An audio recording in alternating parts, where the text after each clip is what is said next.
Après 40 ans, poursuivre certains objectifs peut coûter cher, non seulement en argent, mais aussi en santé, en énergie et en opportunités. Dans cette vidéo, vous découvrirez cet objectif de vie qui, au lieu d'apporter du progrès, freine votre croissance. Tout cela est basé sur des données du marché européen et sur l'expérience de ceux qui vivent de la pratique. Et le pire, le 6e objectif a tendance à surprendre même les plus expérimentés. À 20 ou 30 ans, la recherche de la perfection peut sembler une vertu professionnelle. Mais qu'en est-il si, après 40 ans, cette même vertu devenait le plus grand ennemi de votre croissance? Elle commence à avoir un coût élevé, surtout lorsque le temps devient plus précieux que le moindre détail. Et dans notre culture, il semble que ce perfectionnisme technique ne soit pas seulement courant, mais institutionnalisé. Des ingénieurs qui révisent des rapports 5 fois. Des travailleurs indépendants qui tardent à prendre des décisions en attendant le moment idéal. Des médecins qui se blâment pour tout écart par rapport à l'idéal. Le mot d'ordre qualité avant quantité résonne encore à juste titre dans de nombreux contextes, mais, en dehors du milieu technique, il devient un piège invisible. C'est ici qu'entre en jeu la peur chronique de se tromper, qui bloque des changements importants. Combien d'investissements sont retardés en attendant le scénario parfait? Et ce scénario existe-t-il réellement? Ou êtes-vous simplement piégé dans une illusion? Combien d'opportunités commerciales sont perdues faute de courage pour agir avec 80% de clarté? Le perfectionnisme, à cette étape de la vie, n'est plus synonyme d'excellence, c'est un signe de blocage. L'alternative? Adopter la règle 80/20, se concentrer sur les 20% qui génèrent 80% des résultats. Je vais vous montrer un exemple réel de la façon dont cela peut changer vos décisions financières dès aujourd'hui. Acceptez que le progrès constant génère plus de retours que la perfection théorique. Un plan raisonnable exécuté aujourd'hui dépasse tout plan idéal repoussé pendant des mois. Par exemple, imaginez que vous souhaitez améliorer vos finances, mais que vous êtes perdu dans des dizaines de tableaux, d'applications et de conseils différents. Selon la règle 80/20, vous ignorez les 80% de choses qui importent peu et vous concentrez uniquement sur l'essentiel. D'abord, dépensez moins que ce que vous gagnez, et ensuite, investir tous les mois, sans faute. Cela génère déjà 80% des résultats. En matière d'investissement, cela fonctionne de la même manière. Au lieu d'analyser 50 actifs de 10 catégories différentes et d'attendre le moment parfait, choisissez 2 ou 3 ETF mondiaux diversifiés et investissez automatiquement chaque mois. Sans essayer de deviner le marché, sans avoir besoin de lire des rapports compliqués. C'est si simple qu'il devient plus difficile de ne pas agir que d'appliquer.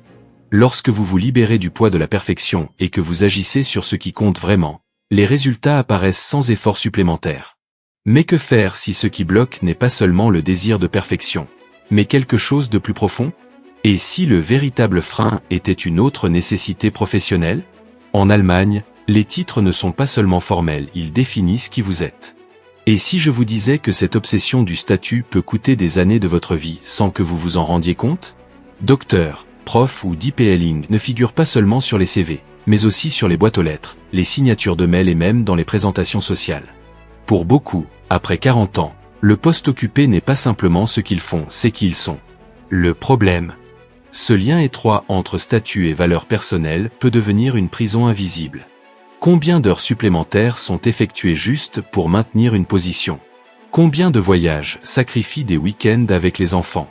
Combien de projets personnels sont rangés indéfiniment par peur de donner l'impression de reculer?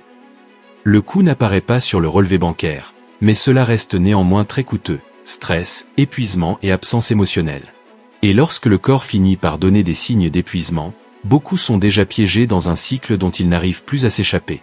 La nouvelle définition du succès doit changer. Plus de liberté, plus de temps de qualité, plus d'impact réel et moins de besoin de reconnaissance externe. Le succès n'est pas ce qui figure sur la carte de visite, mais ce qui demeure lorsque vous la mettez de côté. Mais que se passerait-il si le véritable moteur de cette course au statut n'était même pas la fierté, mais quelque chose d'encore plus sournois?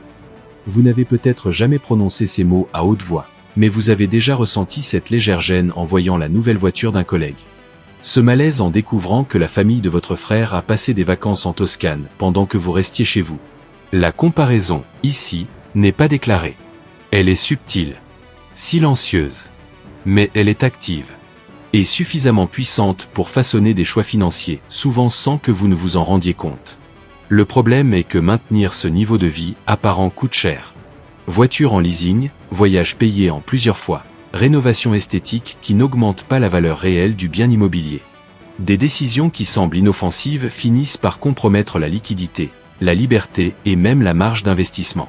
La validation sociale, dans ce contexte, devient une dette émotionnelle qui se paie avec de hauts intérêts. Mais que se passerait-il si, au lieu de rivaliser, vous utilisiez l'argent pour acheter la liberté, le temps et les choix? Au lieu de renforcer des symboles externes, investir dans des expériences ayant une signification personnelle, la liberté de choisir et la sécurité future. Ce sentiment d'autonomie, savoir que vous pouvez quitter un emploi, refuser un projet ou financer un congé sabbatique sans demander la permission vaut plus que n'importe quel bien que vous puissiez acheter. Cependant, la comparaison ne réside pas seulement dans les yeux des autres. Souvent, elle s'installe à l'intérieur de la maison, déguisée en attente. Et ce qui paralyse le plus, ce n'est pas le jugement. C'est la peur de décevoir. Mais décevoir qui, exactement?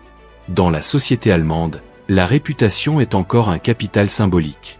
C'est ce qui garantit la confiance dans le quartier, le prestige dans l'environnement professionnel et la stabilité dans les relations sociales. Avoir un bon roof est presque un actif, mais émotionnel. C'est pourquoi de nombreux hommes évitent tout mouvement qui pourrait tacher cette image. Changer de carrière? Déménager? Vivre avec moins pour avoir plus de liberté? Hors de question. Et ce n'est pas parce qu'ils ne le souhaitent pas, mais parce qu'ils craignent les regards suspicieux et les questions silencieuses. Cette peur bloque des décisions fondamentales. C'est ainsi que des hommes intelligents restent des années dans des entreprises qui ne les mettent plus au défi, ou dans des modes de vie qui ne reflètent plus leurs valeurs. Tout cela pour préserver une narration qui, dans la pratique, est déjà épuisée. Mais maintenir une vie qui ne vous représente pas coûte cher émotionnellement, financièrement et même en termes de santé. Le véritable tournant se produit lorsque le respect de soi vaut plus que l'approbation extérieure. Lorsque vous investissez votre argent, votre temps et votre énergie en fonction de vos principes, et non de ce que l'on attend de vous. Et cela vaut également pour les choix financiers.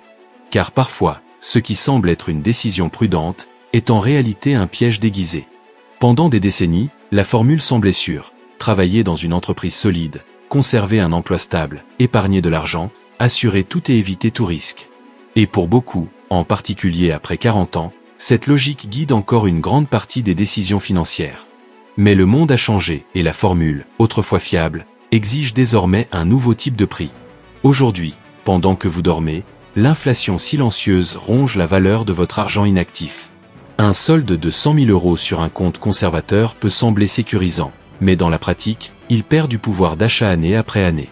Pendant ce temps, des opportunités plus efficaces telles que les ETFs mondiaux, les crypto-monnaies ou les projets annexes sont ignorés par peur de l'instabilité. Le problème est qu'en évitant tout risque, ce n'est pas seulement des rendements que l'on perd. C'est du temps. La véritable intelligence financière ne réside pas dans l'élimination des risques, mais dans leur contrôle. Créer une base solide, oui, avec des réserves, des assurances et une stabilité de base. Mais à partir de là, apprendre à naviguer dans la volatilité avec rationalité.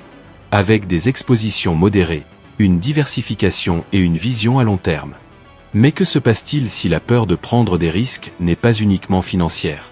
Et si, en réalité, vous sacrifiez du temps de vie simplement pour atteindre quelque chose qui pourrait ne jamais se réaliser?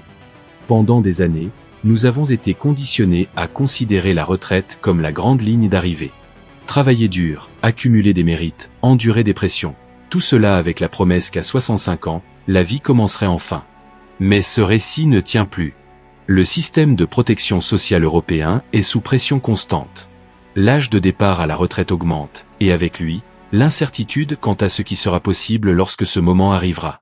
De plus, la santé, physique et mentale, ne suit pas toujours les plans.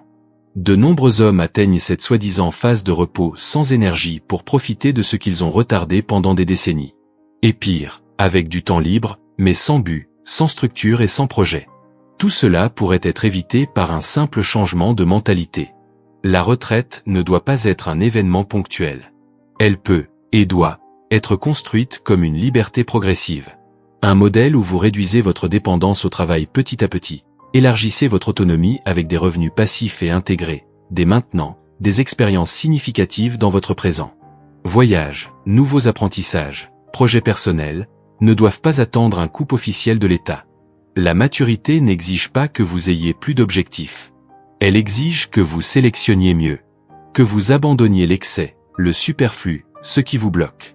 Et que vous utilisiez ce que vous savez, et ce que vous avez, pour vivre intelligemment maintenant. Car la plus grande erreur financière est de vivre comme si vous aviez encore 25 ans. Cesser de poursuivre certains objectifs est le premier pas vers une vie plus claire, plus légère et plus libre. Entre 40 et 65 ans, le temps devient votre actif le plus rare. Plus vous vous concentrez sur l'essentiel tôt, plus les résultats seront importants. Abandonnez le superflu, adoptez ce qui compte. Et construisez votre liberté maintenant, et pas seulement à la retraite. Si cette vidéo vous a apporté de la valeur, laissez un commentaire avec l'objectif que vous avez décidé d'abandonner et n'oubliez pas de vous abonner à la chaîne et d'apprécier la vidéo. Ici, l'accent est mis sur un contenu pratique, direct et fondé sur des bases solides. À bientôt dans la prochaine vidéo.